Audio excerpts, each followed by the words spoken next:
ఎరికో గోడలు ఎలా కూలిపోయాయి? ఎరికో పట్టణం అనగా ఖర్జూరపు చెట్లు గల పట్టణము.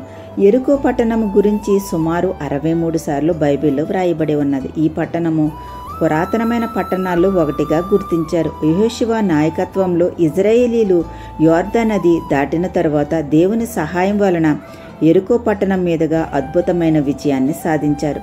పురావస్తు తవ్వకాలలో ఎరికో యొక్క సుదీర్ఘ చరిత్రను నిరూపిస్తున్నాయి. 19వ శతాబ్దంలో క్యాథలిక్ ఎన్వి అనే బ్రిటిష్ ఆర్కియాలజిస్ట్ తవ్వకాలు చేసినప్పుడు ఎరికో గోడలు కనుగొన్నారు. ఈ గోడలు సుమారుగా 25 నుంచి 30 అడుగులు ఎత్తు కలిగి దానిపైన సుమారు 2 రథాలు ప్రయాణించగలిగినంత వెడల్పు ఉంటుంది. ఇటువంటి బలమైన గోడలు దేవుడు చెప్పినట్లుగా ఇజ్రాయేలీలు 6 రోజులు రోజుకు ఒకసారి 7వ రోజున 7 సార్లు తిరిగి యాజకులు బూరలు ఊది కేకలు వేసినప్పుడు ఆ ప్రాకారాలు కూలిపోయినవి.